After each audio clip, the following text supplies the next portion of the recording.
Welcome to the Sharp Way Show. So happy to have you here this Friday evening, a little bit past 7 p.m. on the East Coast. And yes, I am here with what a lot of people ask for, which is AMAs. So I've been trying to do more of them because you have been asking me for them. So I've been trying to do more, even though I've been doing my Sharp Clubs on Monday nights and also a little bit Libertarian Drinking Coffee Live, usually on Thursdays in the afternoon. Trying to do some good interviews. I did a good one last night with Econ Bro out of Nigeria. So I'm trying to be interesting in all the things. Film night, we did it with the movie that we did on the communist movie, by the way, on Tuesday. So I've been trying to do a lot of good stuff, but I also want to do an AMA because I know people want to ask me questions and want to go back and forth, and I get it. It's fun when I do it. So I want to do a couple of them. And I wanted to bring up a couple of things people have been asking me about. There were three things people asked me about. One was the Republican debates, which I live tweeted. Some of you might have seen my tweets on that. Another one was the Ukraine war. And the last one is the BRICS, which for those who don't know is a bunch of countries that met outside of the dollar, basically. And I'll cover all of those. So let me start with what I guess is one of the ones that people have been talking about most for the longest time, which is the Ukraine war. A lot of people want me to take a stance on who is right and who is wrong and where are the bad guys and the good guys. And a lot of that is virtue signaling that people get mad when I say that, but a lot of it is. And it doesn't help. Obviously, the Russians should not have invaded, regardless of whether you think the Russians are good or bad or whatever your thought process is. Obviously, they should not have invaded and they started this war. Clearly, that's true. Now, of course, what happened during the debates is, should we support the Ukrainians? Should we give them money? All these things, right? And it happens all the time. Lots of people believe it. In fact, all the Democrats believe it, except maybe RFK. Maybe I don't know, but I think he does too. I think like all of them believe that, and the only out of the Republicans, all of them believe it except for Vivek. He's the only one who does not believe that we should keep funding the war. And most of them think it's because the Russians are bad, and that's the reason. That's a good enough reason. That's not where my head is. That's not where my head is at all. I am all about stopping the war to the best of my ability, stopping the war to the best of my ability. That's what I want to do, no matter what.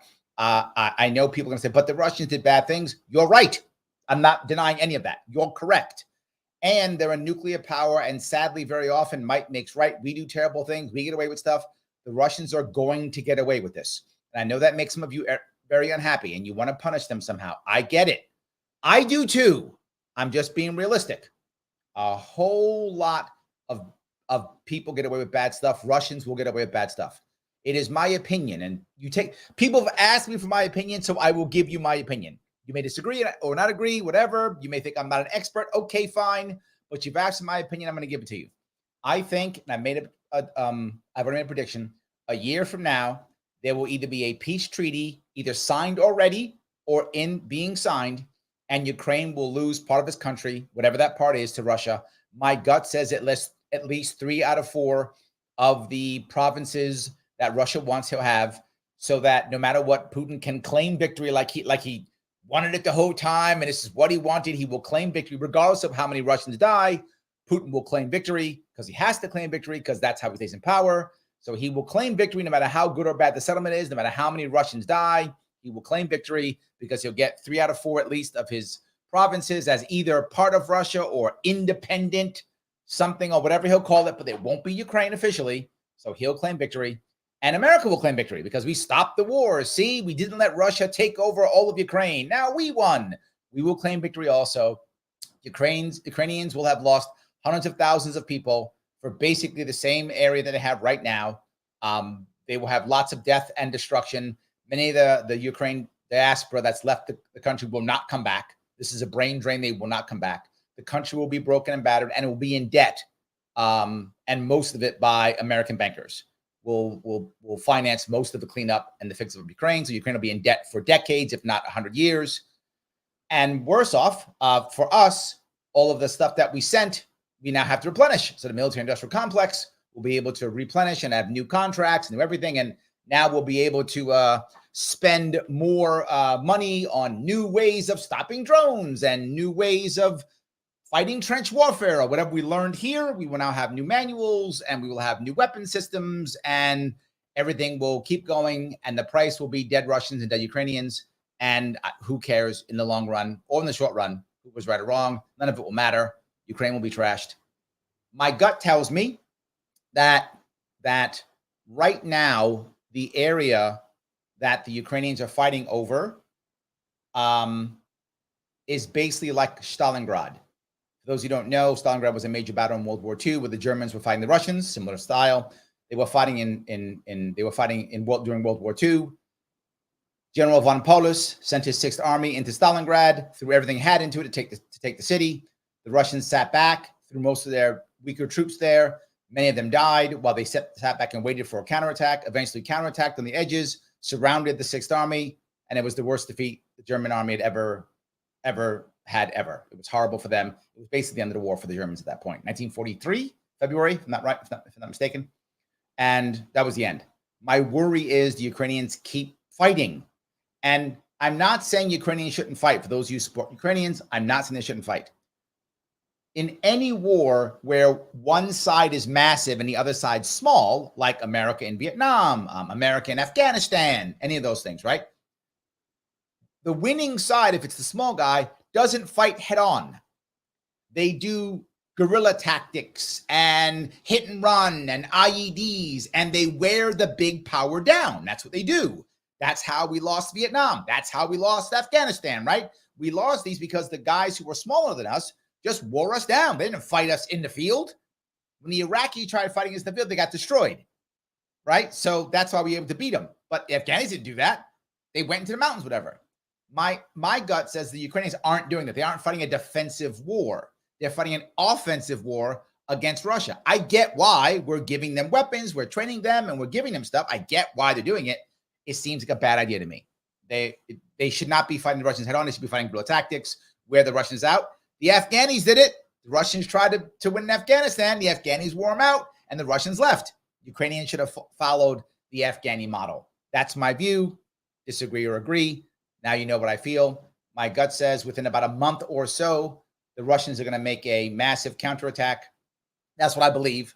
Most of it coming out of Belarus. That's why they have troops up there now in Belarus, because those who don't know, they officially can't bomb Russian units in Belarus because you're bombing Belarus, and Belarus is not officially in the war. They don't want to bring Belarus into the war. So the Russians will stage in Belarus, strike out of Belarus. Some of the Wagner group will be in South. They will counterstrike there, and it will be a terrible situation. The Americans will step in to sue for peace, and we'll have us a peace. That's my gut. We'll see if I'm right. That's the Ukraine war. If you have any questions about it, I'm happy to answer them to the best of my ability, but that's what I feel about that. James says, it's easy to criticize the Russian side for their messed up actions. I think the hard part is criticizing the Ukrainian side for their own messed up actions. I think you're right, but Ukrainians were attacked, right? So I agree, right? But if you're doing terrible things and attacking me, don't I get to do terrible things and attacking you back? Now you might go, well, wait a minute, Larry, if terrible is terrible. I get it. But clearly, if you're the one attacking me, right? If you're going to kick me in my groin in a fight, I get to kick you back in the groin, don't I? Right? I mean, you probably shouldn't have started the fight, and you probably shouldn't have kicked me in the groin, but you did. So now don't I get to kick you back in the groin? I mean, somebody might go, Larry, come on, low blow. Just because he did a low blow doesn't mean you can do a low blow. I get that, but I'm not as bad as you in this case, right? You started it in this case. So I think your point's a valid one, but it's true. Like, it is easier to criticize the Russians. They're the ones who invaded. So it's a whole lot, and they're bigger, right? They're bigger, and they're the ones who invaded. So kind of, yeah, I would say yes, that's true. So yes, I just want to make sure that I took care of that. I appreciate that. Let me, hold on. Oh, hold on. That was something else that popped up. I apologize for that. That was not what I wanted to do. So, all right. So let me move from Ukraine to the Republican debate. Patty goes groin punch, face punch. There we go. Yes. let me go to the debate. If there was a that people were asking about when it comes to debate, I predicted, and I did it in video literally months ago on Kennedy's show, and then again I did it publicly on the Dan Abrams live show. I predicted Vivek. I'm sorry. I've been corrected. His name is pronounced Vivek, not Vivek. I thought it was pronounced Vivek. It's pronounced Vivek. That Vivek Ramaswamy would do well in the debates, and I said he'd actually win. And I was right. He did. I think he absolutely did win the debate without question. And I think the loser, I think we'll find out in the future, but I think the loser was actually Ron DeSantis. People might say, why? In reality, Ron did pretty well as the debate goes. He didn't do badly, did pretty well in debate. The problem is he wasn't the center of attention, which means everyone else already thinks he's finished. They all attacked Vivek because they believe he's the new front runner. They decided Vivek was the front runner, so they all attacked him. Pence was all about beating him up. Christie was all about beating him. Nobody, remember, DeSantis, you done. You already finished. You're gone. And I think that's why he lost. Right? I think that's why he lost. So my gut says DeSantis actually lost. Vivek actually won. But we'll see who pops up. Who did far better than I thought was Pence. Mike Pence doubled and tripled down. Doubled and tripled down. I was like, wow, okay, well done. But I actually liked Pence better when he was just, this is who I am. That's it. He was straight up. I mean, obviously, I'm not a Republican. I'm not going to vote for Pence. But the point being, I did respect that. He was like, I'm not backing down. What I did was right on January 6th. I don't care what you're saying. I'm going to stand up and say it again. I did it. I'm a super hardcore Christian, and I'm pro-life, and that's that. And this is who I am, and the Constitution. And I was like, okay. All right. Right? Hey. He was himself. And if those issues matter to you, he's your guy. There's no doubt. He was right there. And, I mean, far worse, but also good, was Nikki Haley. Nikki Haley was like, no, I'm all about war. Like, we're bombing everybody. We're about strength, not peace through strength, peace through bombing. We should bomb them all. No regrets in Iraq. No regrets in Afghanistan. No regrets on Ukraine. No regrets. We didn't spend enough money. We should have bombed more. That was Nikki Haley. And I was like, okay, you the queen of the neocons. You are neocon queen. Okay, if you're a neocon, she is your candidate without question. I mean, my God, she's your candidate. There's no doubt.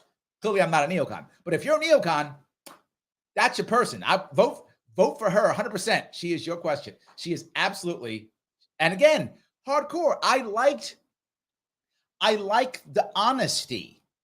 I actually did. I liked Vivek's honesty. I actually liked that aspect of the debate. Right? DeSantis seemed canned. He seemed like, I got to be wishy-washy. Those three were not. They were like, boom. Even Chris Christie was like, boom. They were just honest. I thought the best part about this is that's actually because of Trump. Now, I know a lot of you aren't Trump supporters. I get it. I'm not either. I'm not going to vote for Trump. I'm not a Republican, right? I'm not voting for Trump.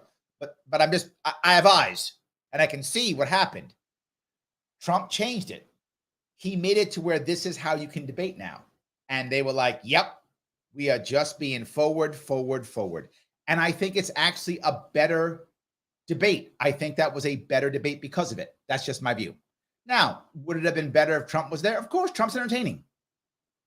But for those of you who might have watched his Tucker thing, he wasn't on his game.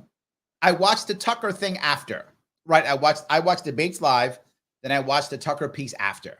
And I got to tell you, the Tucker piece, he was not Trump's best work. He's done a whole lot better. Not his best work. I don't know if he was trying to be more presidential. Was he not into it? Was it boring? Or maybe I just expect more of him. I don't know. But not that it was bad. It wasn't bad. It wasn't his best work. He could have done better. He has done better. He's been more entertaining, more interesting. He has been better. And in that case, he wasn't. So let me grab a couple questions. I covered those two. I will cover BRICS afterwards. Let me first start to cover, do some questions based upon this now, if we could. So, all righty. Patty says they're actually fixing our parking lot right now. I mean, I swear okay, for those of you who don't know, I actually went up to Plattsburgh and I complained about her parking lot. I did a video when I complained about her parking lot. And I guess they're actually fixing it. Well, there we go. But of course, you're moving. I'm sorry, Patty. I was too late. I'm glad I could help, though. I'm glad I could give them a nudge. I'm glad they were able to move. But yes, so I guess congrats. I'm not sure. You'll get a nice parking lot before you move at least. So there's something, I guess. So yes, there we go. So Joel says, oh my God, Larry, have you seen the episode on Allison Moreau? I haven't. A horror story about CPS and family court in Washington State.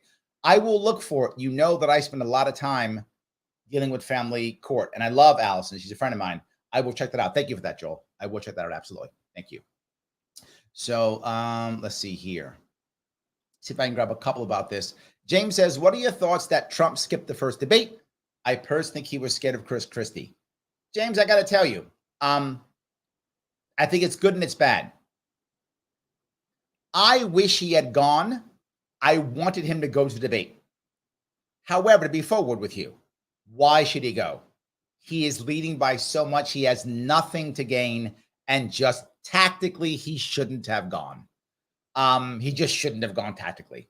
The debate seemed like the second string or the JV team because he wasn't there. His gravitas wasn't there. There was no gravitas on the stage. He's still winning on all the polls. What if he had gone there and Christie or Vivek or whomever would have actually got a couple horrible zingers on him? He said something stupid. I mean, he had all to lose and nothing to win. Why would he go? I get why people wanted him to go. I understand that. But if I was advising him, I'd have been like, dude, you're not going. Don't you dare go to this thing. I don't care what happens. Don't go. Don't go. Terrible idea. You're only going to lose. There's no win there at all, right? Even if he dominated them all and crushed them all, he's not going to be more than 50 points up. Like, what's he, 52 points up? So what, right? He's winning, like, whatever he might have lost, a few people might have upset with him, it was still the right answer for him. That's what I'm saying. I would have loved to see him debate. Don't get me wrong, James. I'd have loved it. And I think it would have been good for, democracy, as they say, right? But for him, if I was him, I wouldn't have gone either. To be very, I wouldn't have debated. I wouldn't even, you'd all been mad at me. Larry's scared debating. I wouldn't have debated either. If I was ahead by 50 points, I'm not going either. I'm just being forward with you. There is a logic to it, if that makes any sense. So yes. Chad says the new ammo background check for New York is unconstitutional. Chad, 99.9 repeating percent of all New York State laws are unconstitutional. So yes, particularly gun laws. Yeah, of course they are. Yes, 100%. And the worst part is people still think, well, the Supreme Court said that the Second Amendment, is actually a thing. And New York State responded by going, oh, is it?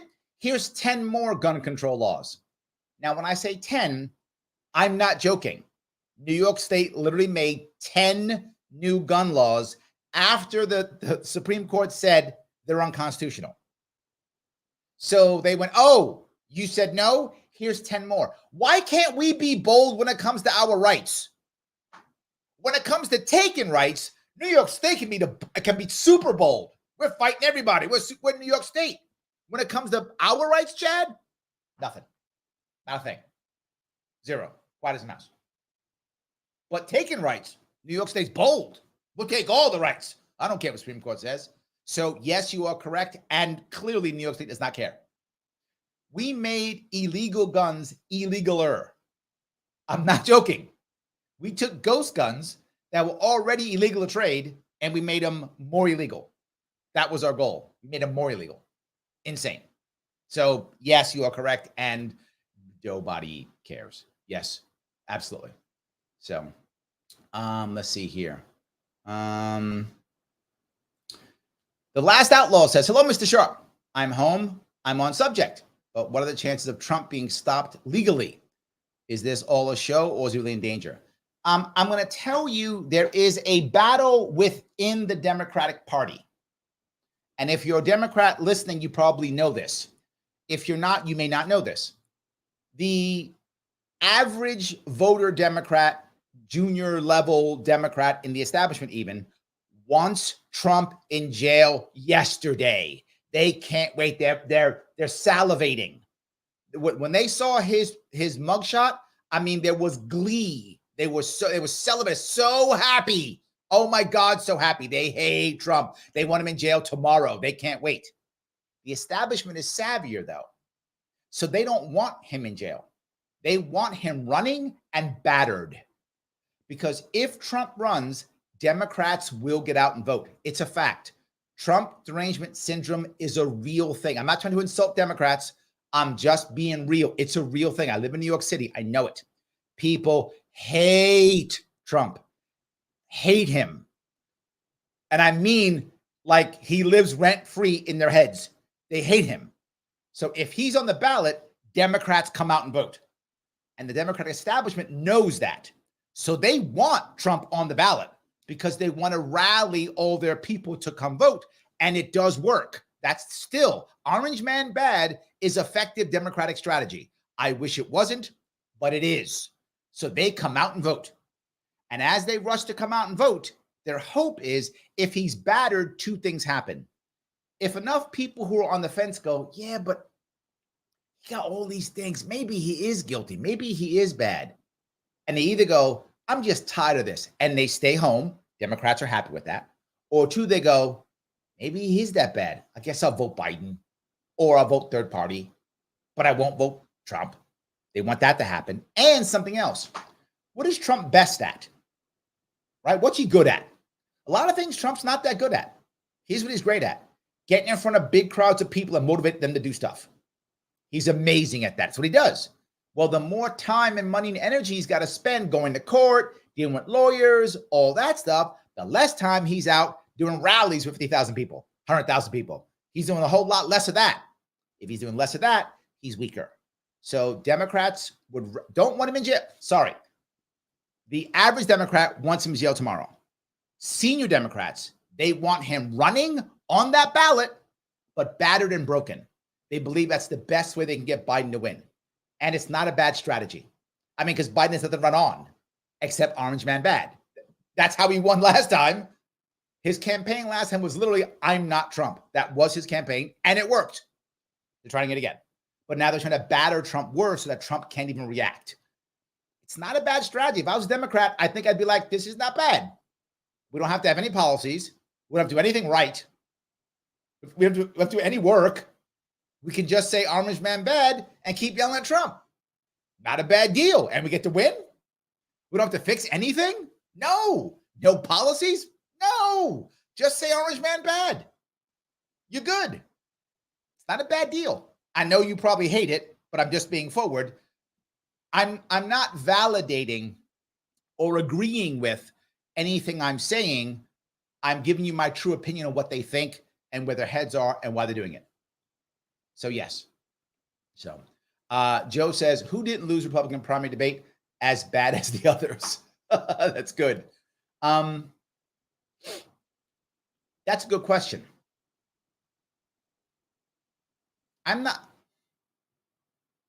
I guess in the long run, Joe, how I would measure it is two things. I'd measure it by two things.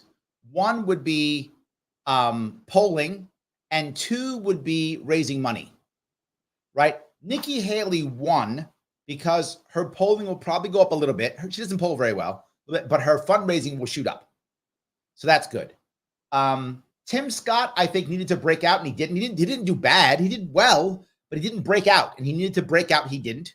So I think he might actually go down a little bit because he did not break out at all. He might go down a bit. I think DeSantis will go down. I think that's my gut. He'll go down. Vivek goes up. Haley goes up. I think Christie doesn't go up. I think Christie didn't actually win it.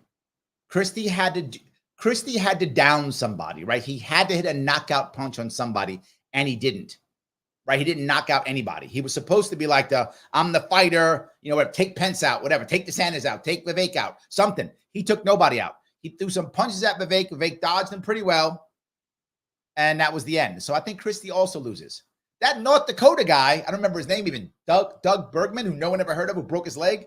That guy might get a little bit. Ace Hutchinson lost. He's in trouble. He's in trouble. So I hope that was clear. So yes. Anthony asked, why do you think no Republicans are sticking with Trump as the primary candidate when Vivek and or Sanders is better choice for the party? No Republicans sticking with Trump? I'm not sure what your question. I think you reworded it. Let me think. You're asking why people are picking Trump. DeSantis is a terrible candidate. He's not a good candidate. I know some of you like him. He's not a good candidate. And I said that openly. And if you check my YouTube page, I did a whole thing on Dan Abrams live on that. A terrible candidate. DeSantis has no personality. He's not likable. He doesn't know how to fight at all. He's a naval officer who's accustomed to being in charge of stuff. And if there's not a hierarchy, he can't even handle it. He falls apart. He always needs a crutch. His first crutch was Trump. His second crutch was the anti-lockdown. The next thing was anti-woke. And now he's trying to be anti-something and he can't be anti-anything. So now he's anti-mainstream media, right? He always finds a crutch to be anti. I'm against something. Now he's anti-mainstream media. It's not working, right? He has no actual policies that he can't even talk about policies. His policy is just against something. He's a bad candidate, right? He needs a personality transplant. The Senate says no chance of victory. He's over. He's done. That's my prediction. He's not going to win the nomination. No chance. He's just going downhill. He's finished. If anyone can beat Trump, and I don't know if anybody can, but if anybody can beat Trump in the primary, it's Vivek or nobody, right? It's Vivek or nobody. No one else can beat Trump in the primary. It's Trump or it's Vivek. If Trump somehow drops out, goes to jail and doesn't run anymore, or something happens, I think then everything shakes up, right? I think Vivek will be at the top of the ticket at that point, but he might lose it. Depends on what time Trump gets in trouble, leaves, whatever. Assuming he does. If Trump wants this and stays in it, I think Trump gets the nomination. If Trump's battered, the last Outlaws asked about this. If Trump's battered as I think he may be, I don't think Trump can win the election. I know some of you will be upset. Because I think too many of the Democrats will be motivated to show up and not enough of the right will be able to show up. And if other third parties get in, who knows? So I'm not sure. Anyway, hope that was clear. So Andrew says you killed it on Fox. Thank you. I do try to get on TV whenever I can to keep pushing it. Absolutely. Oh, I didn't go back to Anthony. So why they think with Trump? There's several reasons why they think with Trump. Trump does something that no one else does as good as him right now. And that is he projects strength. What he suffers from, what Biden used to be really good at, and Biden has lost this completely. Trump is great at projecting power and strength. He's not good at projecting empathy. Biden's lost that. Biden used to be good at that. Biden's never been good at projecting power, never been good at projecting strength. That's not his skill set. But he was always good at protecting, the I feel your pain stuff, right? Except President Clinton was amazing at projecting empathy. He was great at it, right? Biden used to be good at it. I don't know what he's doing now. Maybe he's just not there, but he's terrible at doing it now. He used to be great at it. Trump's always been bad at that. But primary voters love strength, and that's exactly Trump's strength. I've said it's strength. His strength is protecting strength. So I think that's why. So, all right. The last Outlaws goes on to say Vivek crushed it. A whole new energy dynamic. Vivek also projects strength. Not as good as Trump, and it's because he's not as seasoned, if that makes any sense. I think Vivek is good already. You throw 10 years on top of Vivek, guy's unstoppable. You put 10 years on him, unstoppable. Get a better haircut, tighter haircut, maybe okay. So yes. Andrew goes on to say neocons got mad when Vivek discussed foreign policy. Oh yeah, they did. When Vivek was like, we shouldn't fight wars, Nikki Haley was like, what? Not fight wars? That's my entire life. That's all I talk about is fighting wars. We got to be bombing people. You are so right. Oh, she was crazy. Yes. The neocons like, what? Not defend Ukraine. We have to throw all our money in Ukraine. How am I ever going to how in the world? And Vivek was correct when he said it. Vivek said, oh, you're what do you say? You're prepared for your future board membership at Raytheon. I think that's what he said, right? On the money.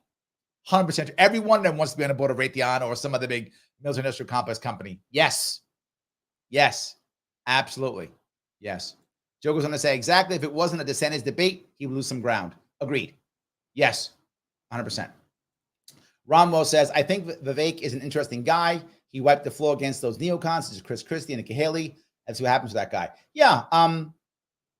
The other thing he's doing, I mean, surprisingly well, is running against Trump, but loving Trump. I mean, if anybody, I didn't know that could be done. He's doing it. I mean, somehow this guy's figured out how to both say, I'm better than Trump and I love Trump. Well done, Vivek.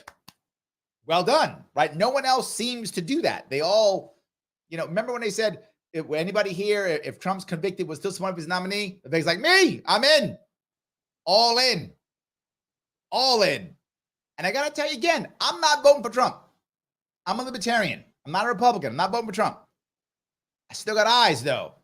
I can still see what's going on. Vivek, well done. I mean, everybody's like, well done. He was amazing.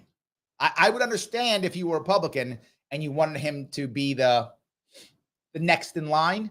Makes total sense to me. I totally get it. Absolutely. I totally get it. Yes. So, all right. Let's see here. Joe goes on to say, Haley came off as debating general election rather than primary. No, I don't think so, Joe. Haley was looking for one thing, and the thing she's good at, right? And what Haley is very good at raising money. She doesn't know how to spend it because she's not getting any bang for her buck. But she does get people because the old school Republicans who want the Republican Party to go back to being neocon central and none of this populist, none of this Vivek, none of this Trump stuff. We want to go back to when we were bombing Iraq. Can we go back to that Republican Party? Those people love Nikki Haley. And she's trying to get them to give her more money. And for that, it worked. I haven't seen the numbers, but I'm 100% sure her fundraising shot through the roof. I haven't seen it, and I still know it. They literally just went through the roof. I'm sure they did, because that's who she was trying to get at, and she did. 100% she did, no doubt. So, yes. Joe goes on to say Trump's first tweet in 2.5 years was his own mugshot. Look, the guy's a marketer. You got to give it to him. He's a marketer. The guy's a marketer. He said, oh, you're going to give me a mugshot? I'm going to give you a mugshot. The guy's literally selling mugs of his mugshot, selling T-shirts of his mugshot. I mean, that's good, right? That's good. 100%. Absolutely good. So, yes. Steven says, Adam Kinziger said on Twitter, Christie crushed Vivek. Yeah, that's him. That's wishful thinking. That's copium. Copium. That's all that is. It's not true. Vivek was not crushed at all. Christie did not do it. It was not a home run. He needed to put somebody down, right? Christie fought. He did, but he didn't drop anybody. He had to drop. If he'd have dropped Pence, it wouldn't matter. If Christie would have dropped anybody, he'd still be in this. And everybody be like, he won the debate. He dropped nobody. He absolutely had to drop somebody, and he didn't.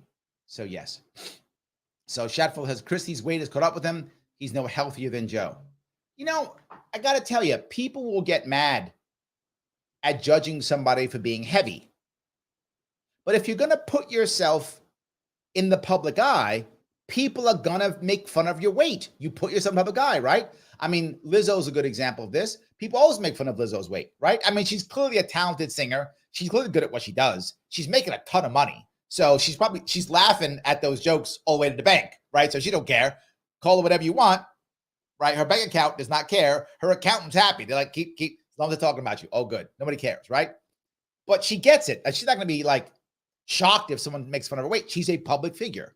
When you become a public figure, people are going to make fun of your appearance, whether that's you're too tall, too short, they think you're ugly or pretty or too skinny, too fat, whatever. They're going to do it. That's how it works. So he's got to expect it, right? You put yourself out there, you kind of got to expect it. So of course. All right. That libertarian lady says, okay, since Dave Smith recently came out and said he's not running, I kind of told you he's not running a long time ago, didn't I? Like I told you that, didn't I? Like last year, no one believed me. I was kind of right. I could tell these things. I had no inside information, but I knew. So Spike Combing is going on Timcast Monday. Do you think there might be the platform that chooses to say whether he's running or not? My opinion on Spike, I don't think he's running. I mean, I could be wrong. Never know. But I do not think he's running. I think he would have announced already. That's my gut. I have no inside information. I'm friends with him. We talk. He has not come to me saying that he's running. So I don't think that he is. Not that he would tell me. He might be a secret. He might. I mean, I would hope he would tell me, but he might not. We're not like besties, but we're friends. But I don't think he's running. I think he's going to go. I think he's going to go on and do here's my opinion. He's going to go on and do what he does best. He's going to promote libertarian policies, ideas, and I don't know if you guys have been watching. His "You Are the Power" organization is killing it. I mean, he's making libertarian impact in the country, like at the local level. All the stuff we talk about, he's doing, right? So we talk the talk, and then Spike goes and walks the walk. So he's doing all the stuff we're talking. I think he's going to keep doing that. That is my gut. We'll see if I'm wrong, but I think he's just going to go talk about that and push that. Yeah, I think he's going to be pushing that. That's my gut. That's what I think. So yes. So Patty goes on to say, my neighbors are very happy about the parking lot. You're welcome to your neighbors, I guess. Congrats. So yes. Ronwell says, I watched both you and the Vanguard. How did I feel being by the Vanguard?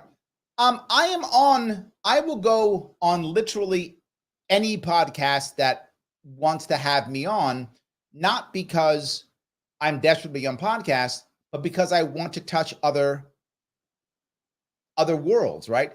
I don't go on that many libertarian podcasts. I go on some, but not that many. Why? They don't know me, right? You're a libertarian, you know me already. If you want to see me do libertarian stuff, you come on my show, right? So it's great. I don't mind.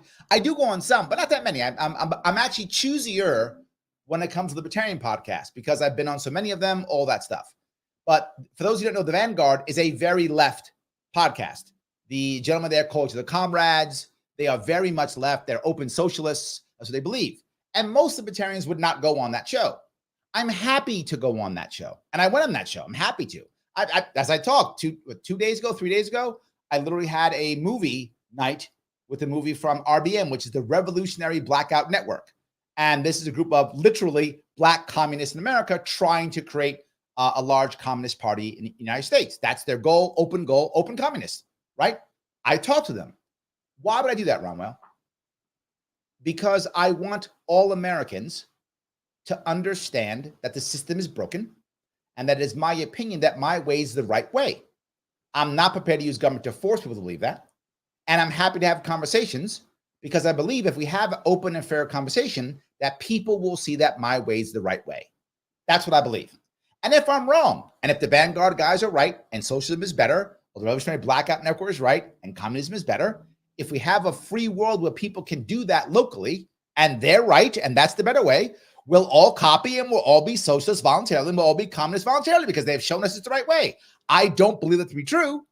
But again, I think that if my way is out there in a voluntary society and their ways out there in a voluntary society, I think people choose my way. So I'm happy to have conversation with everybody, and I don't want to fight. It's not worthy. It's not worth it. Everybody's fighting, right? And what I see, and I'll give you what I feel about places I go on. I went on the Vanguard. I went on Bosch. Went on Destiny. Dylan Burns. What I noticed there, Ronwell, versus here, when I've had left people on my show versus I go on the left show, is the chat. The people who are watching. When I go on the left shows, I get dragged horribly. I mean, just insult after insult after insult, personal attack, ad hominem attacks, vulgarities. I get dragged horribly. But they come on my show, they get questions. They get some pushback. They don't get dragged on my show. And I don't monitor my chat. You guys are doing whatever you want. I don't monitor my chat. I don't stop people. Unless you're attacking other people, I will sometimes do it. If you're attacking other people in the chat, I will sometimes give you time out if that happens. But unless I don't let you do you. I'm not stopping you. But watch the chat from any of those. It's terrible. They call me a fascist. They call me racial. I mean, just terrible. It's horrible, right? Of course. But I go there because here is my hope, Romwell, is that eventually they will see me someplace else and go, That guy's not that bad. What's he got to say? All right, let me listen to him. And I think if they listen to me, they realize that my intent is good intent. And that's the problem with the chat in most of those places. They assume my intent is evil. They assume I'm trying to kill people. They assume whatever. When I went on Dylan Burns' show, Dylan Burns is physically in Ukraine. He supports Ukraine war completely. He thinks we should fund them utterly. He thinks all the money should go to them. He's 100% pro-Ukraine. And he thinks Russia is absolutely, utterly evil. They should all be punished. We should basically bomb Moscow. I mean, that I said. He didn't say that, but I think he feels that, right? And his chat feels the same way. So I want to talk about how I think America is screwing Ukraine.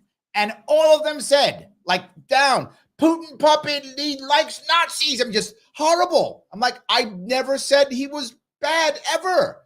Propagandist. It was terrible. So anyway, I went long on this, but I go because I think it's valuable. I have to go. I don't want to be a jerk. I want people to see that there are libertarians out there who have good intentions, who are trying to do the right thing. And I always say the same thing. I can't turn somebody to my side if I can't talk to them. And I'm not afraid of it. What's the worst that happens? They yell at me, call me a name. I've been called worse names before. I've been yelled at before. And maybe they'll show me something I didn't know. Maybe I'll learn something. I hope I answered your question. So, all right. John asked, what are your thoughts on Queen Kathy? Yes, Queen Kathy, first of her name. Asking Uncle Joe for $4.5 billion to help expedite work permits, provide financial resources for the immigrants coming to New York State after handing out $40 million. Oh, yes, that's correct. Yes. Yeah. I got to say on this one, John, I did tell you so. I said, we're going to keep taking migrants. We're not going to stop. We're just going to ask Uncle Joe to write a check. I've said this literally for months, and it's happening. Exactly what I said is now happening. They're not going to change anything. They're not going to change anything. They're not going to fix this problem, John. No. They're going to say, Uncle Joe, give me more money. Meanwhile, New Yorkers suffer. New Yorkers suffer. New York businesses suffer. New York tourism suffers. We all suffer. And instead of fixing the problem, give me more money, Uncle Joe, because what's happened is that what always happens. And people think, they always say, well, Larry, he's just saying this little stuff. No, this always happens. It has become an industrial complex. It used to be in New York City, a homeless industrial complex. That's what a homeless home never gets fixed. So everybody's making money off it. So it was a homeless industrial complex. Well, migrants, oh my God, that's even more money. We can send them upstate. We can now get a whole lot of federal money from migrants, not homeless. This is now federal cash. This now has become a migrant industrial complex. Why in the world else would they be throwing out homeless people out of hotels and putting migrants in? People ask, why would they do that? Because they hate Americans. No, because there's more money from the federal government, the $4.5 billion. There's more cash coming in. You think any of these elites care about me or you, John? They don't at all. If we can provide them with cash, then they love us. If we can't, they don't care about us. They don't hate us, by the way. They don't. It's not hate. It's apathy. We're just in the way. Will you please just move out of the way? I have money to make. I have to grift. Okay? So, John, can you please? I got to grift. Larry, will you move out the way? Larry, will you shut up? I'm grifting here. Will you shut up, Larry? That's what's happening. I knew it was going to happen, as I told you all before, and it is happening. Absolutely. Yes. So, all right. Patty says, my neighbors, most of them I like, are very happy, and thank you, of course. Yes, absolutely. Sam said, did any of the candidates say no to war, or were they all ready to push the World War III button? Only Vivek did not want to push the World War III button, Sam. Only Vivek. He's the only one. Everybody else was like, push that button. Go. Absolutely. Absolutely. So, is it Squinton? Squinton? Is that Quinton? So I guess Squinton. Family court and Pence in Indiana. Uh-oh. I'm 25 years without driver's license or the ability to own a car or property, denied college loans, arrested and fired from all jobs over, guess what? Child support. Yes. Let me, since you brought this up, I'm going to give you a good and a bad to this. I'm going to call you Quentin because I don't know if it's Quentin. I'm going to call you Quentin. Quentin, let me tell you the good and bad of this. The good is I went out of my way to bring up this issue to the forefront. I fought hard for it. I talk about it. I still talk about it all the time. Anytime it's brought up, you bring it up now, I bring it up. How bad it is, how family court's destroying our country. It's destroying our families. It's making men not want to get married anymore. It's making men hate women. It's building the manosphere. It's doing all the bad things you can imagine. Everything you can imagine is bad, family court's doing it, and the judges are embarrassingly bad. The judges are terrible. They are an embarrassment. Our judges suck. They're terrible. And they just keep making things worse and worse and worse. You're correct. They punish men far more than women, and that sounds misogynistic. It's not. If you think it is, you are just wrong. Let me say it again. If you think what I say is misogynistic, you are just factually wrong, demonstrably wrong. The court systems do screw women over, no question. They just screw men over far more than women. It's not even close. Maybe 4-1. It's that, maybe 5-1. They screw men over far worse than women. Again, to be forward, there are women who get screwed. And the reason why that is the system supports deadbeat dads. I'm not joking. If you're a deadbeat dad, you get off scot-free. If you don't want to be a deadbeat dad, the system makes you a deadbeat dad. I'm not exaggerating. If you just lie, say you have no money, hide your money, lie, don't show up because you're a deadbeat dad, the judges go, okay, whatever, I guess you don't get it. And the mom is screwed. You're a deadbeat. Mom is screwed. If you go, let me see what I can do. Here's how much money I make. Here's what I'm doing. Let me be honest and open. The courts hammer you. But not just the courts. The judges hammer you and the lawyers hammer you. Lawyers literally go, how much you got, Quentin? You got $50,000 in total assets? Guess how much this costs? $50,000. Yeah. And they hammer you. If you don't pay on time, they don't care. This is a true story. If you're paying child support for your kid and you lose your job, your child support doesn't stop. You still got to pay the same amount. The same amount. And they go whatever the amount is that you ever made. If you take a lower job, they don't care. You must pay the same amount. I'm not joking. Your job goes away. You get fired, laid off. COVID. Nobody cares. Pay the same amount. And if you can't, they punish you by taking your license. What? Yes. The judge goes, I'll take your license. I'll teach you. How am I going to get to work now? So now I have no time for my kid. So you don't get to see your children. Your life is ruined. They made you a deadbeat dad when you're trying to not be a deadbeat dad. So I'm going to say it again. If you actually are a deadbeat dad, the system supports you. So now the wife is screwed. If you're not a deadbeat dad, the system makes you a deadbeat dad. So now you're screwed. That's how the family court system works. By the way, for those who don't know this, if you lie in a family court, it's not perjury. Some of your heads just exploded. It's not. If you're a woman, it's nothing. If you're a man, it's contempt of court. That's it. Not perjury. Why? Because lawyers encourage their clients to lie. And if you're a family court lawyer right now listening, you know I'm telling the truth. I've said that more than once.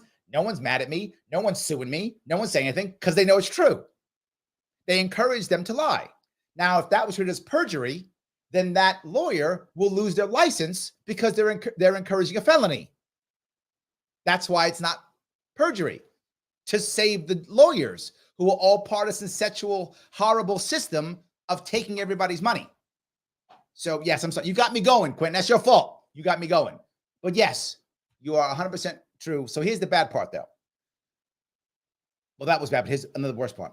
Why do other people running for office not take the side, not do this? Two reasons. Number one, because you get called a misogynist and you just love men or something. I don't care. It's true. I know it's true. I don't care. Number two, most people who are hammered in family court, they don't have any money. They're not good donors. And if you're a politician, you want donors. Clearly, I have screwed that one up. But yes, they're not good donors. How can you be a good donor? All your money either went to lawyers or to your family. So you don't have any money to give to a politician. You get no money, so you can't donate. And a bunch, as you know, go to jail. They get arrested all the time. Some of them get felonies. Well, they get felonies now. Well, now you can't vote. So why would I want you as a constituency? That's why they don't get any support. I still support them though. But here's the worst part. In my state, both times when I ran, dads did not show up for me to vote. They had every excuse. They said this, well, maybe the Republican can win, or maybe I got this. And they all turned their back on me. So Quentin, if I run again, tell your brothers to get off their asses, to stop with their bullshit excuses, and to vote Libertarian. Because they didn't. I supported them, and they turned their back on me. That's true. They did. They didn't. And they gave me all kinds of excuses. Well, you know, maybe. No. I was telling your story. I still tell your story. And here's the worst part. People say, Larry, what's your story? I didn't go through this. I'm still married 23 years. I didn't go through a divorce court at all. This is not my story. It's someone else's story. I'm trying to defend other people's rights. You turned on me. So I don't know what that's good or bad, but AMA. So you got what you got, whatever it was. I answered any questions. So yes. He goes on to say, my child's mother, 20 years of her rent paid and food stamps on top of child support. Pence, Indiana's joke. It isn't just Indiana, brother. It's everywhere. It is everywhere. Yes. So, all right. Let's see here. Trump is good at raising money. Yes, he is. Dave says that. Yes, and Dave is correct. He is absolutely good at raising money. Yes. Ron will ask, what do you think the chance of RFK Jr. versus Trump happening in general election? Very low. Very low. I think the odds of RFK Jr. are very slim. I think they're very slim. It could happen. Look, it could. Grossly slim. The Democratic primary system is already rigged already. So the odds of RFK Jr. getting past that, very slim. I mean, I wouldn't bet on it if I were you. I like anything could happen, I guess, but I really would not bet on it if I were you at all. I think the odds are like, they're not zero, but they're minuscule, less than 1%. That's what I think the chances are, less than 1%. So yeah, that's where my head is. So guys, do me a favor. If you like this and you're happy that I'm doing an AMA, show me the love and click that like button if you haven't already. Show me that love. Click that like button right now. If you're watching on Twitter, please retweet this right now. Just retweet it. Please do that. If you're watching on YouTube, please, if you want to get your chat to the front, you can support the show by super chatting, right? Super chat me gets to the front. Absolutely. And supports the show. You can also support me directly over to patreon.com/sharpway. It'll be $10 a month. So I can do much more of this and less actual work and more of this. Actually, most of my work is research anyway. So yes, so please let me do more of it. Please support the show if you can. But no matter what, you can click that like button. If you haven't clicked the like button, what's wrong with you? Your finger broken? Click the button. It's important. Do it. It does matter, right? Click it right now. If you can reshare this someplace on Facebook, any place, please do it. It really does matter. I cannot tell you how much it matters. It really does. So yes. All right, and grab a couple of these here. Shadif says Tim Scott was the least losing. He was mediocre, I think. Yeah, he was kind of there, right? He was kind of there. Yes. James says, I saw some Republicans a few weeks ago talk about wanting the Libertarian Party to co-nominate Trump for president instead of running their own candidate. I think it's a good idea for the party. No, not at all. No, not at all. The third parties need to be third parties or they're not third parties. They need to be third parties, right? The whole goal of a third party. Look, do I want a libertarian to be president next year? Of course I do. What are the odds of that? I'm going to go back to what I was talking about. Could it happen? Yes. You never know. I don't want to jinx it. There is a chance. But I think we all know the odds are really, really, really thin that there's going to be a libertarian president. Again, I hope there is. Let's hope lightning strikes twice and we get it. Could happen. But my point being, to make impact, there has to be a third party challenger that's real.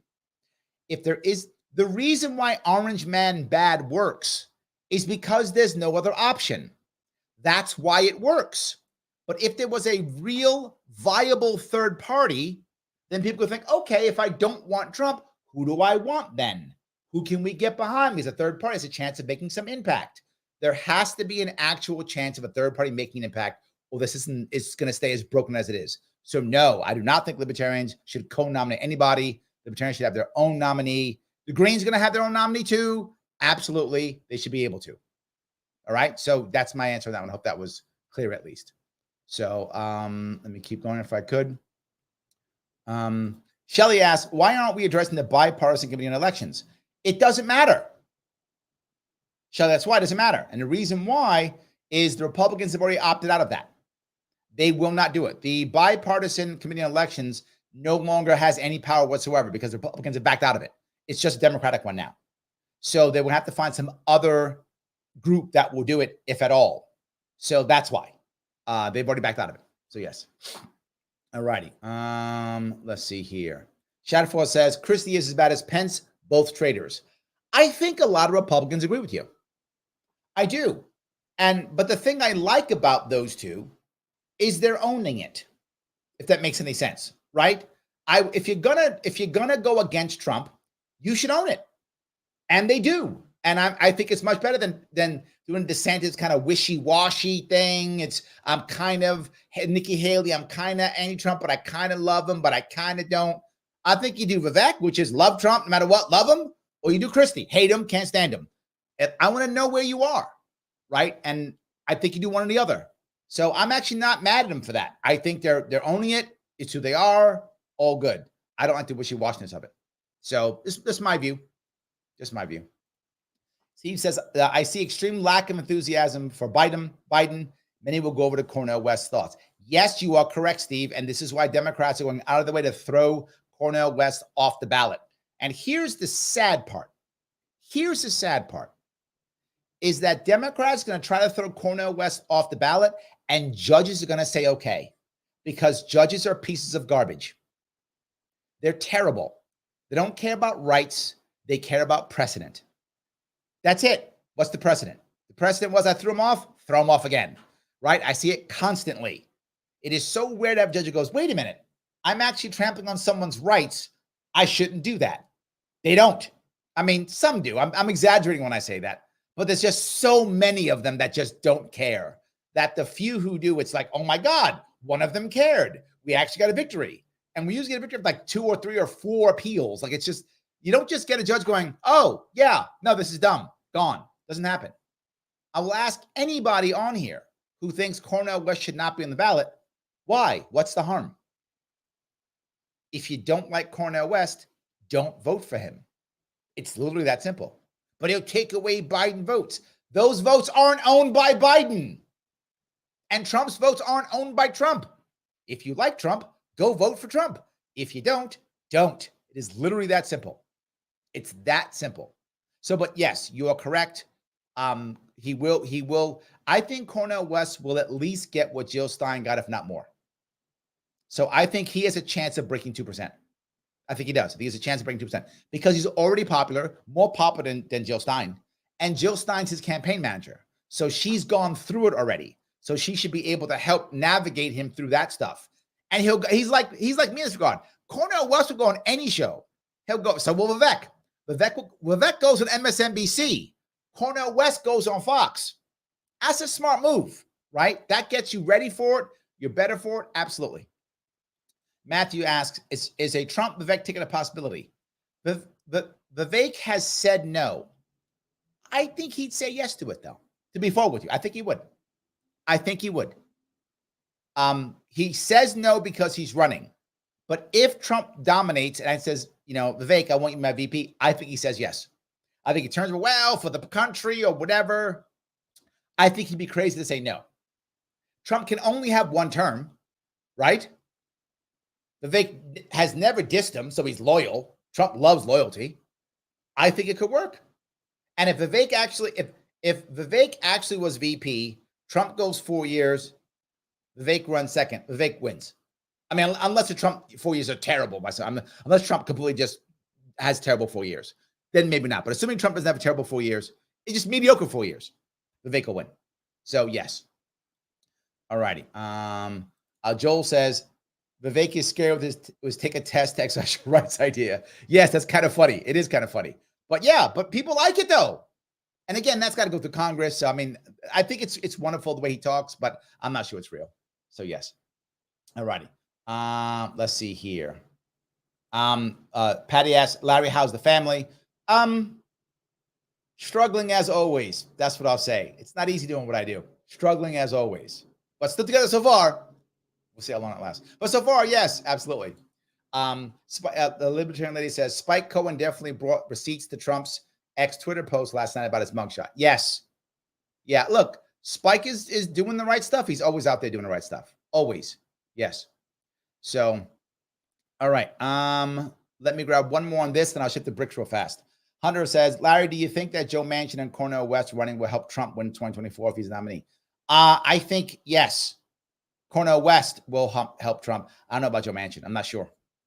But yes, I think it will increase the odds. I agree. Carl asks, do you think BRICS will become a military alliance with all those countries? Iran, UAE, Saudis, Argentina, Algeria. They're planning to add to the organization. Yes.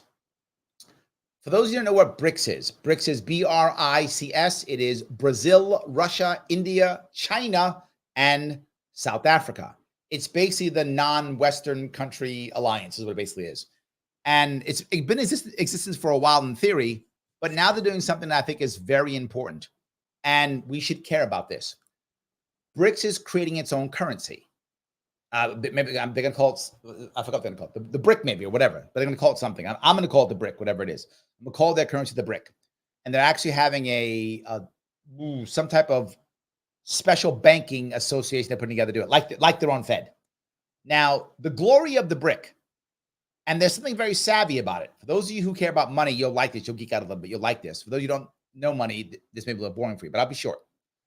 They're not backing the BRIC by gold. They're tying it to gold. What's the difference?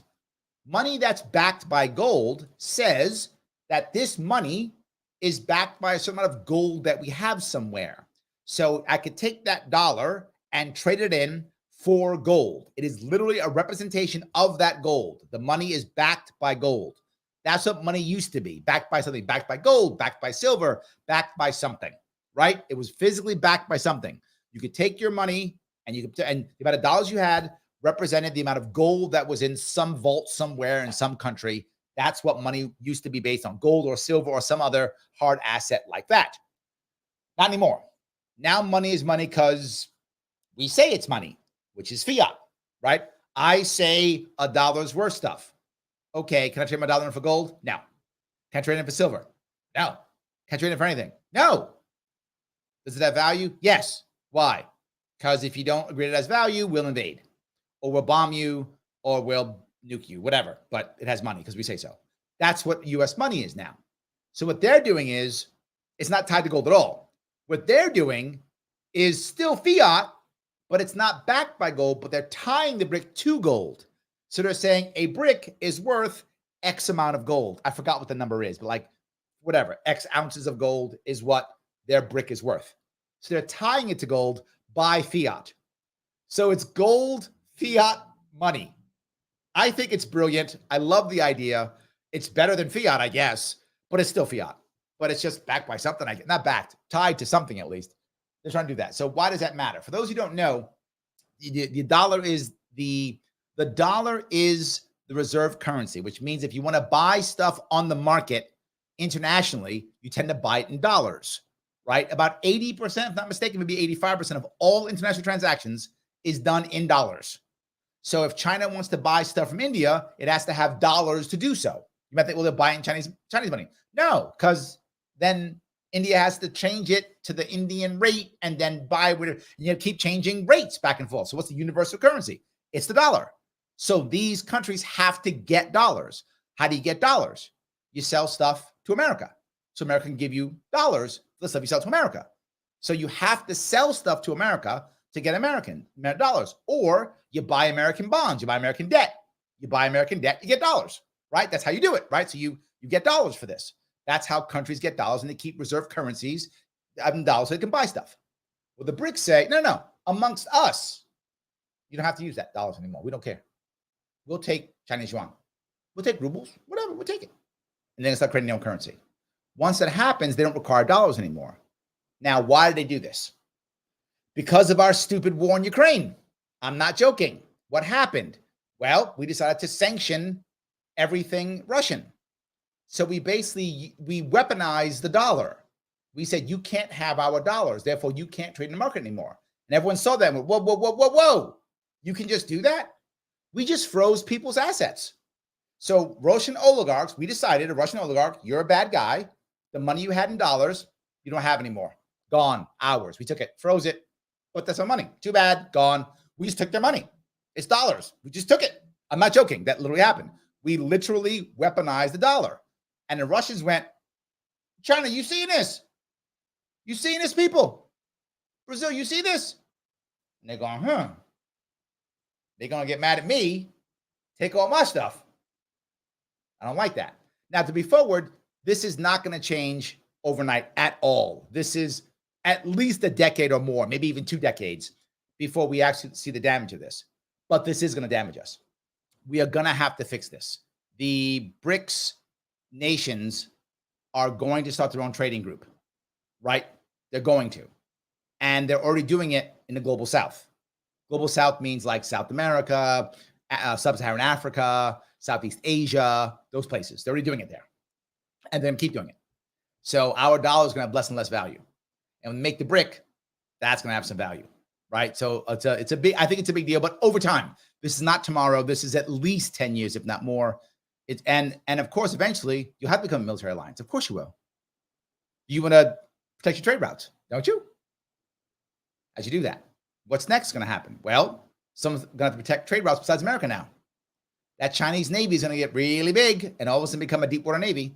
Right now, no other Navy is anywhere near powerful enough to cruise the seas and to protect trade routes. Only America can do it right now. It's America or nobody, right now. China is going to have a reason, though, with the BRIC. They're going to have a reason to do it together with maybe Russian Navy and Brazilian Navy and Indian Navy and so. In case you didn't notice, the Indians just landed on the moon. I'm not joking. Just this week, the Indians landed on the moon. Yeah. Remember us? Put a man in the moon. Yeah. 50 years ago. Now everybody does it. America, what are you doing? We're so busy bombing people, we haven't built shit. Where's our moon base or whatever we're going to do? Where's our Mars shot? Whatever. Where's that? Anyway. So yes, I do think that the BRICS will eventually be something big, just not at this moment. I think we have some time before we get there. So let's see if I can grab a couple more of these. All righty. David says, Trump is the hand grenade that a lot of voters get to throw at the establishment. Very true. Yes. Kirsten, how are you? I'm not sure Vivek's idea to invade Mexico over fentanyl is terribly different from bombing Iraq. I would agree. Yes, I think it's a terrible idea. But again, right, this is I heard someone get mad about his climate agenda piece talking about people who are dying from the climate. And this will make some of you angry, but this is to put it into perspective. The point I hear all the time is, 2 million people die from climate. This is, I guess, true, but it's over 50 years. I'm not joking, and it's the entire world. So 40,000 people, according to whoever made this number up, 40,000 people in the entire world die from climate stuff, whatever that is, the climate problem, every year for the past 50 years. So an average of 40,000 people per year. That's a lot of people. Don't get me wrong. We lose 100,000 a year, double that, to overdose deaths just in America in 1 year. Think about that. So if you're going to bomb somebody, I get why people want to bomb Mexico. I'm not saying we should. It's a terrible idea. To be clear, I'm not saying it's a good idea. I do not want to bomb or invade Mexico. Terrible idea. All I'm saying is I understand if you're going to have priorities, right? Why you're bombing over there when you could be bombing over here. The logic and the emotion I get is all I'm saying. Again, Kirsten, it's a bad idea. Kirsten, it's a bad idea. I don't want to do it. But I get why people would be like, yay, I'd rather bomb them than bomb Iraqis. At least I didn't see my cousin die from Iraq. I saw my cousin die from fentanyl. So I think that's why it's there. It's a very emotional piece that actually makes sense. So yes. All right. Let's see here. Did someone ask me about, hold on. Hunter, did you ask me something? I'm seeing you. I already answered your question, Hunter. So good. All right. That's already answered. Good. All righty. Snork Y2K. I am heavy and I still feel that Christie is way too heavy and it's okay for us to consider it if the candidates are to live or the loser they pick for VP will become president. Yeah. I mean, I think it's should you judge somebody only on their weight? No, that would be unfair and actually would be silly. You should not judge somebody only on their weight, but you could make it as part of something. Sure. It could be part of all the things the person has, right? You could include that. I think it's fair. Particularly if you're putting yourself out in the public, you could add that as one of the reasons. But if you just did weight, that would be actually silly. If the guy's heavy, so I can't vote for him. That's dumb. But if you went, well, he's this, he's that, he's this, he's that, and he's heavy. Those things, yeah, makes sense. It's fair. Look, if you're putting yourself out there, people are gonna, how old you are, how tall or how short you are. People are gonna judge you on all those things. And if you just judge somebody by age, also dumb, right? Is their age a factor because you think they might die or you think they're losing it mentally? Fair. 100% fair. Absolutely. Yes. So David goes on and says, hi, Larry, do you think any third-party candidate has a real chance in 2024? 4 more years of Biden dangerous, and if Trump wins, there will be chaos from the left, and Trump will focus on revenge.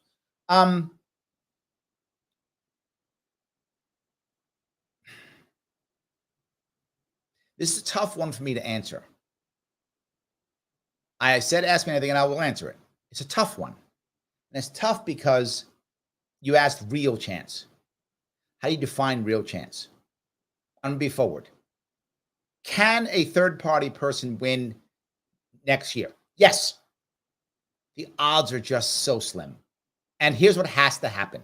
Is there a pathway? There is.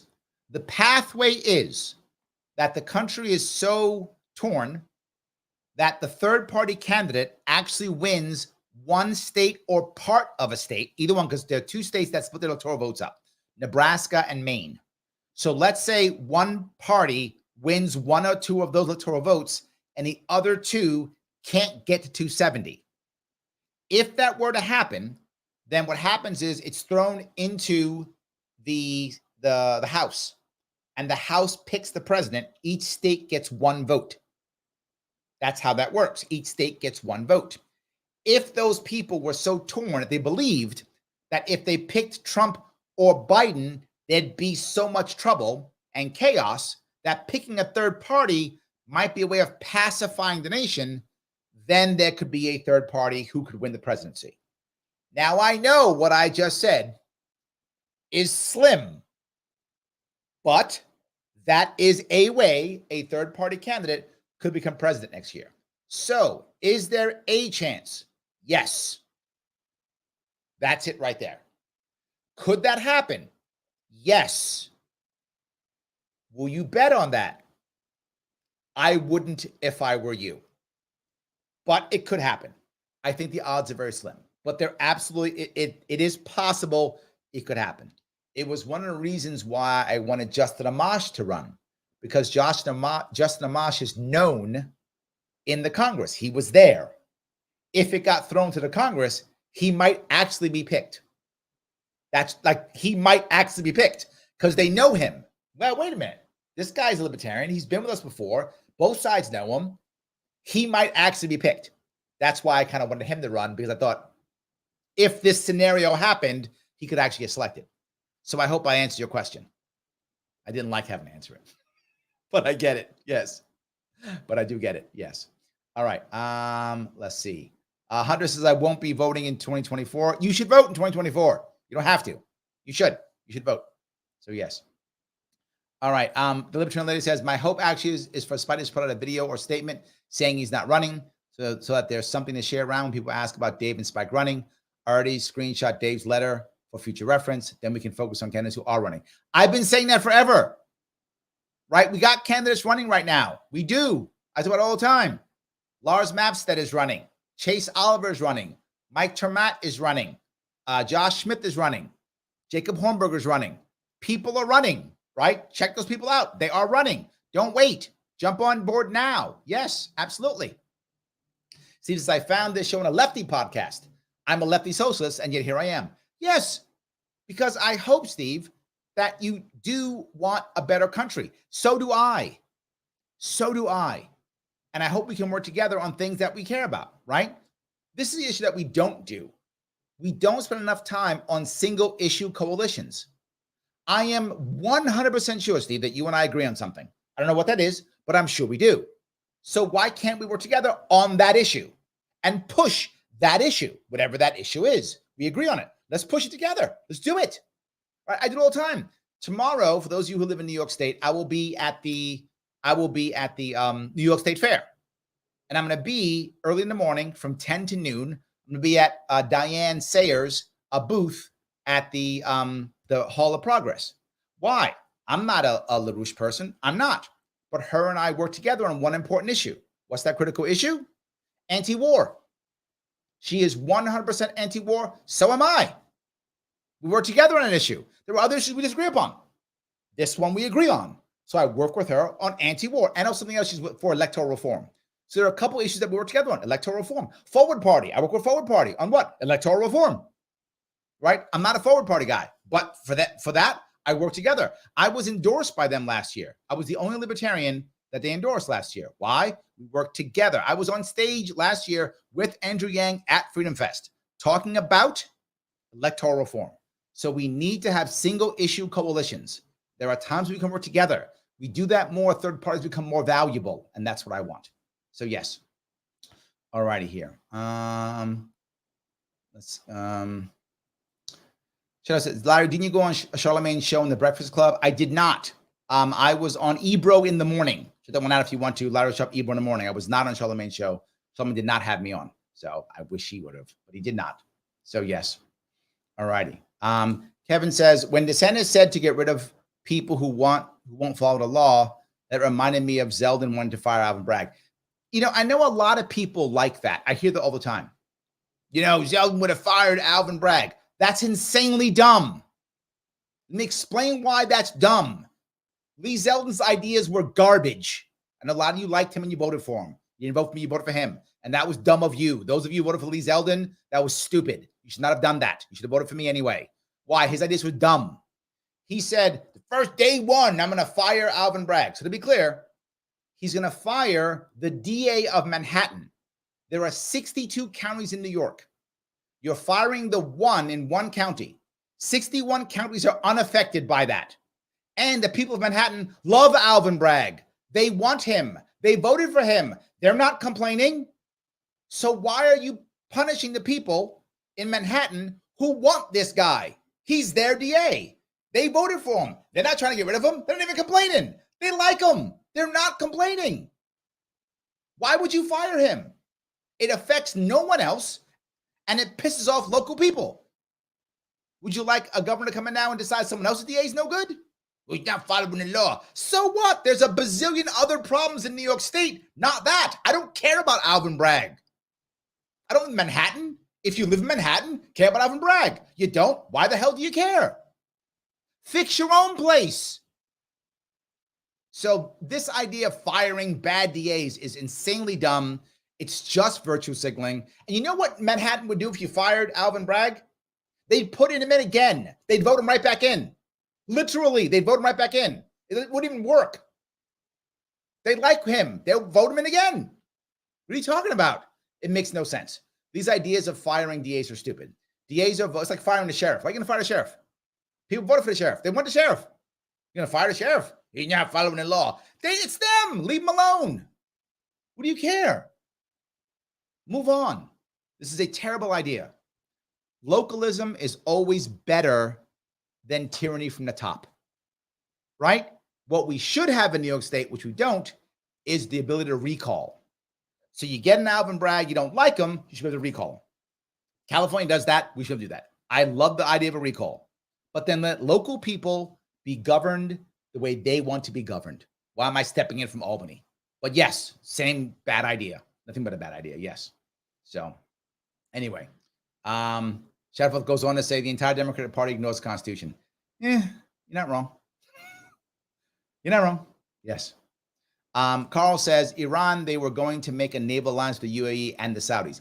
Yeah. And this is a funny thing, right? The idea of Iran and the Saudis making a naval alliance. I mean, that's really bad. For those who don't know, the entire origin of the U.S. petrodollar, of the U.S. reserve currency, the petrodollar, right? We supported the Saudis. The Saudis are a monarchy, right? And the Saudis are just one family in the peninsula. We decided to support that family and name the country after it. Saudi Arabia is after the family, the Sauds, right? It's after that family, right? So Saudi Arabia is the name of the country over that family, that royal monarchy. Why? Because they agreed to sell their oil with only dollars. I'm not joking. That's true. They said, we'll sell our oil only in dollars if you back us. And we went, really? Done. Why do you think we've loved them for so long? Why do you think we're allies with a monarchy that has so many civil rights, human rights violations? Oh my God. Why in the world would we support them so much? Why would we? The petrodollar. We're making cash. Every time you buy oil from Saudi Arabia, you have to buy in dollars. So you have to give us stuff so we can give you dollars so you can buy oil. That's literally true. That's what makes the dollar so powerful. Of course we love Saudi Arabia. Of course we do. But now they're joining BRICS. They've already agreed now. They've gone back on us already. They've already gone back. And they've already said they're going to now start selling their stuff in other currencies. They've already said so. Why? The Russians have to sell their stuff in other currencies. Why? Because we've weaponized the dollar. Because we're so smart and we care so much about all this stuff. We're going to bomb everybody. So we're going to punish these dumb Russians. Punish the dumb Russians, great. Now, they're still going to sell their stuff. They still have oil. They still have minerals. They're still going to sell it. Well, they can't sell in dollars anymore. Doing rubles or bricks or yuan or whatever, the Chinese yuan, whatever. They do that instead. And the Saudis aren't dumb. Like, that's a lot of minerals. We need those minerals too. I guess we're not taking dollars anymore or not taking dollars exclusively anymore. So we're losing us exclusivity. The Saudis and the Iranians have hated each other for a very long time. Those who don't know, they're different. They're Sunni and Shia Muslims. If I'm not mistaken, the Iranians are Shia. I think that's right. And the Iranians are Shia. Someone will fact check me, I'm sure. But I'm pretty sure Iranians are Shia and Saudis are Sunni. I'm pretty sure that's true. And they've had a rivalry for literally decades, if not centuries. A long time they've had rivals. They've been rivals. And also, people don't realize this, Iranians are not Arabs, right? They're Persians. They're not Arabs. They don't speak the same language. They're different ethnic background. So they actually have been at each other's throats for a long time. If they make this kind of alliance, not good for us. Not good for us. So, yes. Steve says he does not see it happening. I think I could see it happening. I could see it. Not now. Again, this is at least a decade from now, right? At least a decade from now, at least. So, yes. So, is this the dishwasher soap? Dishwasher soap. Larry, what do you think about the potential state of Puerto Rico? I'll tell you what I feel. Two things. Number one, to help Puerto Rico out, we should end the Jones Act tomorrow. The Jones Act is stupid. For those of you who don't know what that is, it forces every single ship to either leave America, to go to America, and it just makes everything more expensive in Puerto Rico and Hawaii. It's insanely stupid, and Alaska. It's insanely stupid. We shouldn't have it. It should end tomorrow. That's number one. But number two, having territories. America should have 0 territories. Puerto Rico is a territory. It is unfair. It is it's taxation by representation. They don't get to vote unless they come here. It's kind of weird. If you live in Puerto Rico and you're Puerto Rican, you cannot vote. But if you move to New York or wherever, a lot of Puerto Ricans in New York, you now can vote because you're a resident of New York State. Dumb. We have to do a plebiscite, and Puerto Rico has to decide. Become a state, become independent.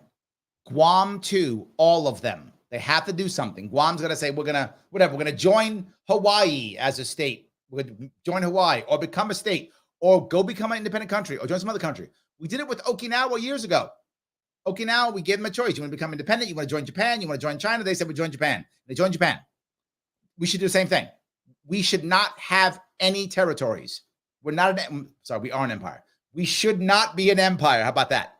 We are an empire. We should not be an empire. So yes, do a plebiscite, 50% plus one. That's what Puerto Rico is. Let Puerto Rico deal with that. That's simple. That's simple. And if we feel it's going to be wrong, have another country do it. I'm not joking. Have like Norway run the election. I don't care. Have someone run the election, 50% plus one, whatever that is. That's what Puerto Rico is. Give them like 90 days or whatever the number is. I don't care. But we should have no territories.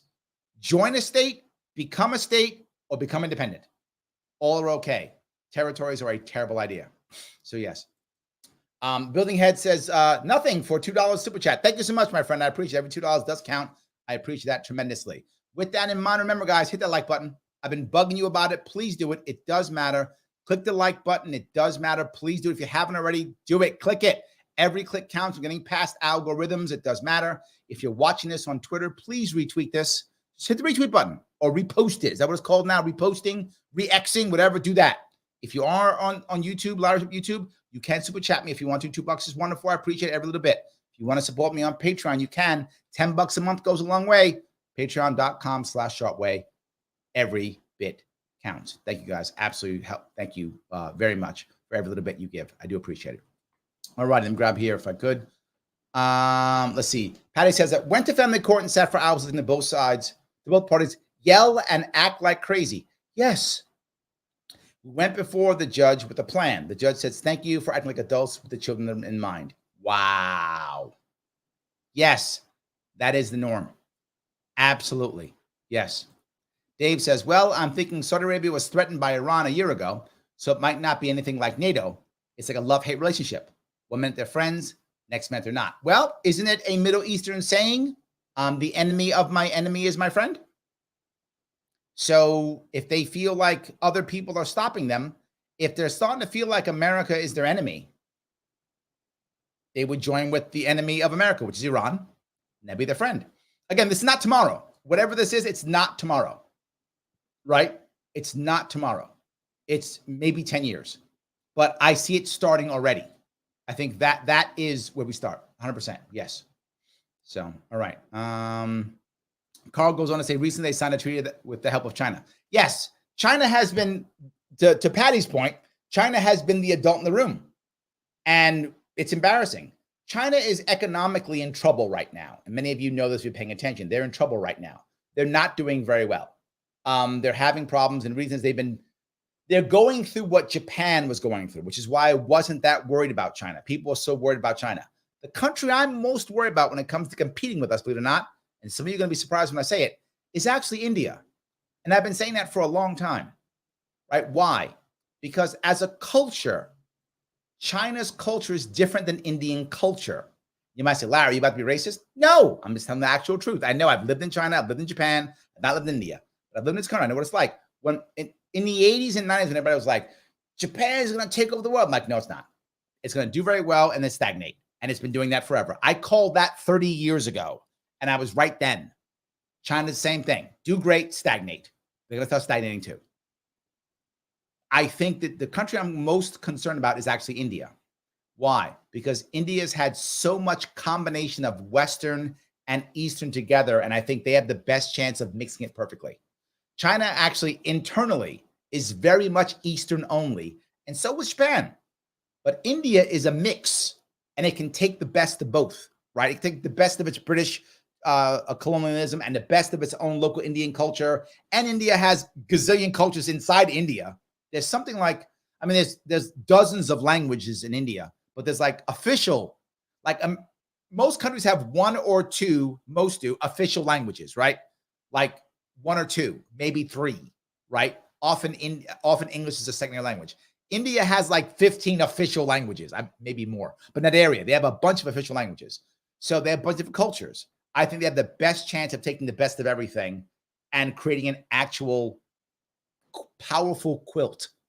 That's what I think. That's why if there's any country that I'm worried about for the future that will actually topple America when it comes to finance, economics, I'm more afraid of India than China, because I think their culture has the chance to pick the best of everything and make that happen. That's what I think. So anyway, that's what I think. All righty. Where am I going here? Shadford says, "Ho, Massey, Paul Amash, or Runda R. Why doesn't Larry?" I actually tried to, Shadforth.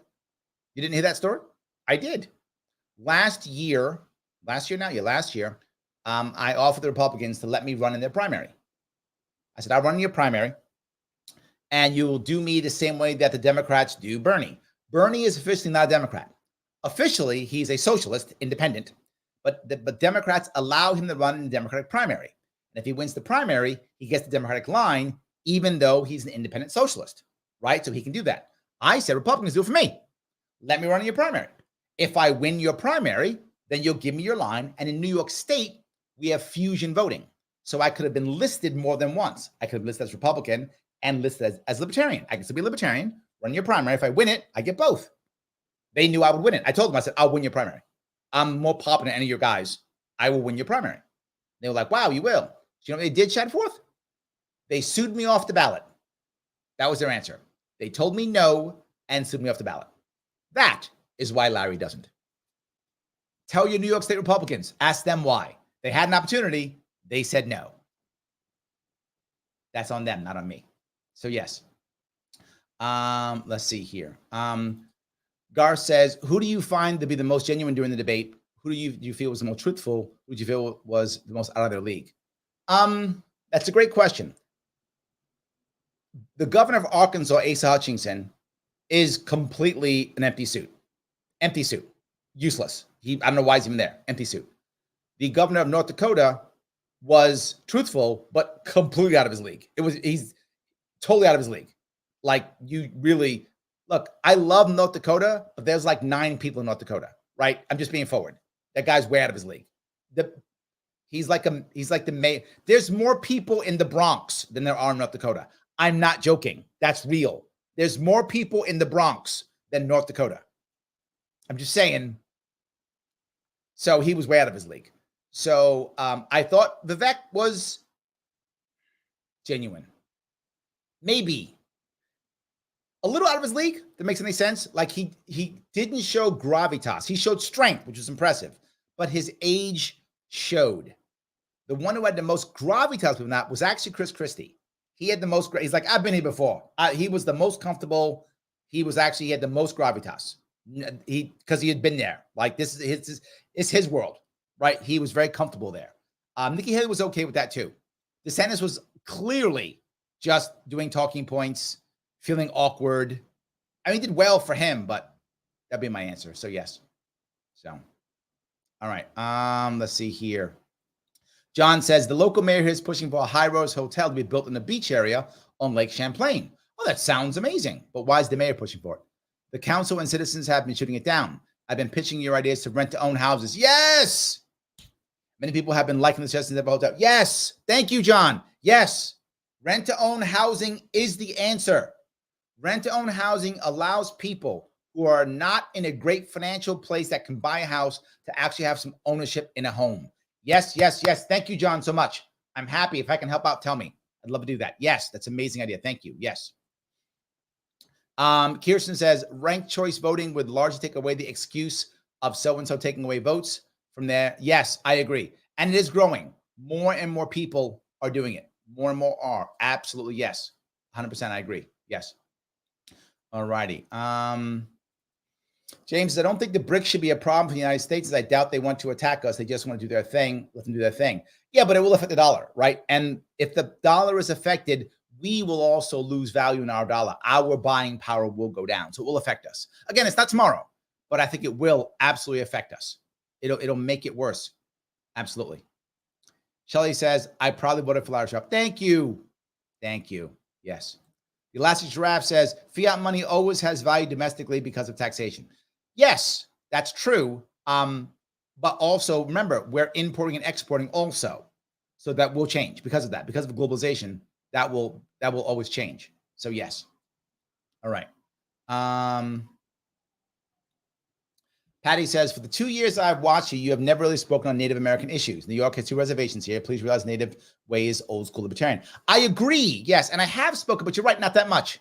I haven't spoken that much. I remember I was given a patch from a Native American cop. She gave me her patch. I got to find it. I do have a patch. She gave me one because I was talking about the idea that New York State has to literally spend time renegotiating everything. We have screwed over our Native Americans in so many ways. And I think it's time for a reboot. I think it's time for a reboot in that, a serious sit down, and to make it to where now we can trust each other. Some repayments here or there, because I know both sides have cheated each other, and Native Americans aren't innocent in this either. But I get why they would do it, because we kind of cheated first. So I get it. But again, this goes back to who kicked who in the groin first, right?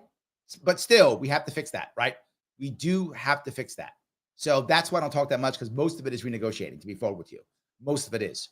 That's an issue. And there are some certain areas where, you know, the Native Americans have done so much to where they're basically they're basically the number one employers of certain areas. The Native American reservation is the number one employer in certain areas. Like, wow, that's a big deal, right? And so they're a bigger employer than private companies also. We kind of want everyone to do well. So we really have to do this. It's a renegotiation is why. So yes. All righty. Let me grab a couple of this. Robert says, hello, Larry. Hold on. He says, hello, Larry. Hope your Friday is good. It is good. Tomorrow I will be at the fair. So yes, absolutely. Let me see if I can grab some more of these. If we could do, a lot of people are starting to pop up. I appreciate that. All righty. Joe says they wouldn't even consider him for speaker. He was sitting next to Massey. That's not 100% true, Joe. You're talking about Amash when they were doing the speaker problem. They were considering him. They didn't come close to picking him. That's true. But they did. I do know for a fact they did consider. So consider did happen. Choice did not. So yes, absolutely. So yeah, just want to let you know there was consideration. 100%. Yes. So, all right. Roy says, hey, Roy, Libertarian Bar should talk to national Republicans abandoning Trump because they believe in law and order, anti-authoritarianism, and freedom from religion and government. I do think that you will find some who will do that, but not that many. I think you'll find some, but not that many. Look, I talk to everybody, Roy. You know I do. I'm happy to have Republicans on board, happy to have Democrats on board. Anybody on board who realizes what most people don't get is they go, well, Larry, if you can't win, why vote for you? Well, there's a couple ways of looking at this. If you're really afraid of the other guy, like you really don't want a Republican or Democrat to win, you're really afraid of that. In most states, it's not really up to you to be forward with you, right? If the Democrat is going to win New York State, as an example, that's going to happen. If you think that's not going to happen, you are just fooling yourself, right? It's not going to happen. A Republican has not won a statewide election in this state in 22 years. And the state's just getting bluer and bluer. So if Trump's the nominee, and if he wins the presidency, he might, but he will win it without New York State. Last time he won, it was without New York State. So New York State's going blue no matter what you think. So why wouldn't you vote third party? It's dumb not to. I hear the story all the time. You got to send a message. No message is being sent. That's a lie. That's cope. You're fooling yourself. There's no message. They don't care what you think. Stop that. But if you actually vote third party, imagine if New York State still goes Biden or whoever is the Democrat nominee, probably Biden, right? So it goes Biden, but then 10% with third party. 5% goes Libertarian, 5% goes Green Party, Cornel West. Whoa. Now people start getting scared. Now you start having impact. Now people care what you say. Now people worry about that 5%. I want that 5% in my district. I want that 5% in my world. I want that 5% or 10%. Now people care. So if you care so much about whether left or right wins, at 100%, I get it. You need to vote third party in a state like New York, a state like Oklahoma. Oklahoma's going red. If Trump is the nominee, he's winning Oklahoma. That's going to happen. Why would you vote third party in Oklahoma? What's wrong with you? Right? Now, what if you say, well, Larry, I live in a swing state. And if you care that much, then vote your ROD. But if you're like, you know what, doesn't matter. Either way, I'm screwed. Nothing's changing. Then vote third party. So yes, I will look for anybody. Absolutely. A couple super chats here. Garrett, thank you so much. $10. I appreciate that tremendously. Thank you. I'm trying my best to make a good show to answer all your questions. David, thank you so much again for $10. I appreciate it. Every little bit does count. Thank you so much, my friend. I appreciate it. Absolutely. So let's see here. John says, Larry, you should get in touch with rapper Ice Cube. We did reach out. Sadly, I'm not number one on his list. I'm on many people's lists. I am on many people's lists. Ice Cube is one of them. I'm just not that high on the list. They're going on bigger channels. I hope to eventually pick up because again, as they move on, they are moving towards me on that list. So hopefully I'll get down eventually. I am on Ice Cube's list. A couple other lists I am also on. So hopefully for Vivek, sorry, I keep saying Vivek, RFK Jr., I'm on the list for all of them. So hopefully eventually they get to me and I get to interview them all. That is my hope. We'll see it. So yes. Let's see here. Carl says, and Puerto Rico will use the fact they are a minority to influence federal politics to advance its own interests. Just look at South Tyrol and Italy. Yeah, but that isn't the point, Carl, to be forward with you, right? They've been Americans for decades. Is it over? It's over a century now, right? For Puerto Rico? I think it's over a century now. So they should decide, right? Carl says, I don't see Puerto Rico becoming a state with all the wokeness going on in the Dems. The federal government employee will have to serve the people in Spanish and English and print everything in Spanish. No, that they wouldn't have to. If then Puerto Rico should not become a state, it should stay independent, right? America gets its stuff done federally in English, right? So Puerto Rico has a choice. Accept that the federal language is English or become their own country. Up to them. I don't mind. Again, let the people decide. That's the issue. Let the people decide. If they want independence, let them have it. I'm not Puerto Rican. I shouldn't be deciding this. Puerto Ricans should be deciding their own fate. If they want to become a state, awesome. If they don't, awesome. I think the same with DC. Now, people get mad at the DC piece. They think, well, it's going to get 2 more senators. They're going to be 2 Democrats. If that's your issue, great. Then chop up DC and make one very small business section that has no residents in it. They only work there. That's the government. And every other part, give back to the state. Give back to Delaware. Give back to Virginia. Give back to Maryland. Whatever. My issue is the people in DC can't vote. That's the problem. So option 1, make them a state.